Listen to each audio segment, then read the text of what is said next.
The room that didn't exist. They say curiosity can kill you, but what if it traps you forever? Armand was traveling late at night when a storm forced him to stop at a small, half-forgotten hotel on the highway. The old receptionist gave him the key to room 5, but warned him in a low voice, "Whatever you do, never open room 6. That room doesn't exist." Confused, Armand nodded and headed upstairs. The hallway was dimly lit, the lights flickering as if they hadn't been changed in years.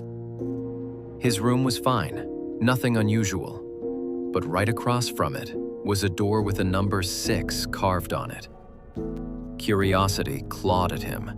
At midnight, he heard faint knocks coming from that very door. He tried to ignore it, but the knocking grew louder, turning into scratching, then whispering. Finally, he opened it. Inside wasn't a room. It was his own bedroom. The same suitcase on the floor, the same half-drunk glass of water, even the same reflection of himself sitting on the bed. Panicking, Armand turned back to run, but the hallway was gone. Instead, he stood in an endless corridor filled with doors, every single one marked with the number 6. And from each door, whispers called his name. And if you ever drive that highway, some travelers say they can still hear whispers through the hotel windows, all chanting one name: Armand. The last passenger. Would you recognize a face, even after 20 years in the grave? Rafay had been driving the city bus for 15 years.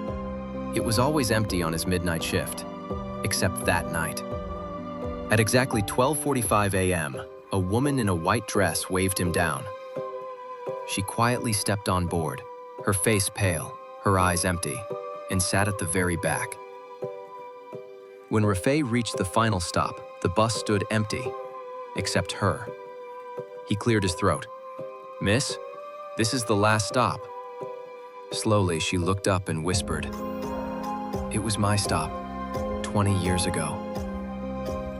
You drove me home that night. Don't you remember?" Rafay froze.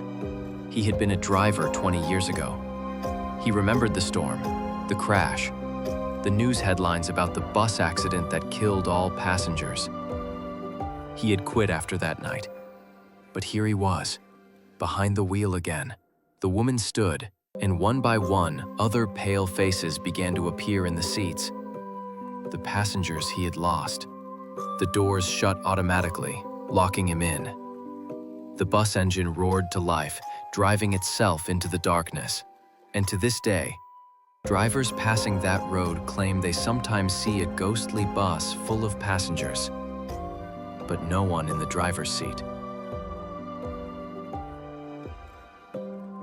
The mirror's whisper. Your reflection isn't always yours. Aisha loved antiques. She found an old Victorian mirror at a flea market and placed it in her bedroom. That night, as she brushed her hair, she heard a faint whisper. At first, she thought it was the wind, but when she leaned closer, the whisper grew louder, and it was calling her name. Her reflection was smiling, but she wasn't. Each night, it grew worse. The reflection blinked a second too late, or tilted its head when she didn't. Aisha covered the mirror, but at 3 a.m., she heard the cloth fall to the floor. The reflection was wide awake, smiling at her, whispering in a language she didn't understand. One night, she saw her reflection move before she did. It raised its hand, pressing against the glass, begging to come out. Terrified, she smashed the mirror. Relieved, she turned away, only to see shattered pieces still reflecting her face. But in the shards, she wasn't standing in her room anymore. She was trapped inside the mirror, screaming silently, while her reflection walked free. And if you ever stare too long into an antique mirror, don't blink. because the one inside might be waiting for its turn to walk free. The phone that kept ringing. What would you do if your phone rang and the caller was already dead? Adnan bought a second-hand phone at a pawn shop. It worked fine, but there was one strange thing. A single contact saved. Mom. At exactly 3:15 a.m., the phone rang. Half asleep, Adnan answered. A woman's voice whispered, "Why did you bury me alive?" Shaken, he threw the phone in the trash. The next night, his new phone rang. Same time, same number. When he answered, the same voice said, "I'm still here." Checking the call log, he noticed the contact wasn't saved as Mom anymore. It was saved as his own name. Every night, the voice grew angrier, more distorted, repeating, "Why did you bury me?" Until one night, the call ended with just 3 chilling words. "I'm outside now."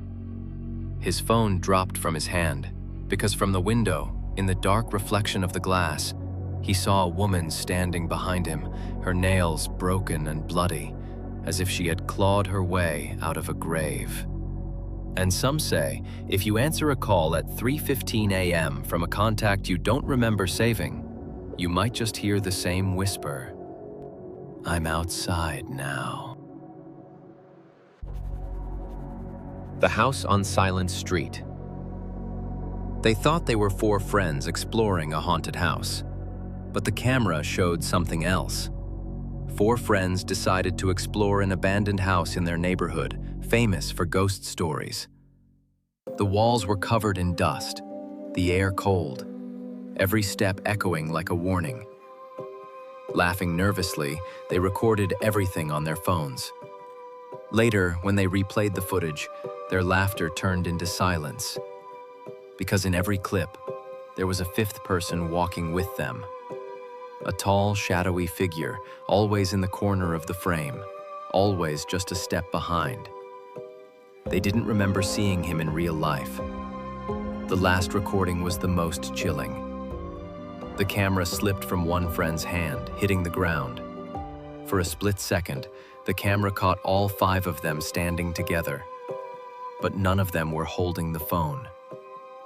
They were all just smiling eerily into the lens. The video ended there, and the next morning, none of the friends were ever seen again. Only the phone remained, still recording in the empty house.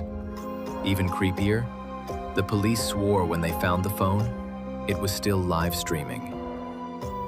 Thousands of people had watched, but no one could explain who the 5th viewer was.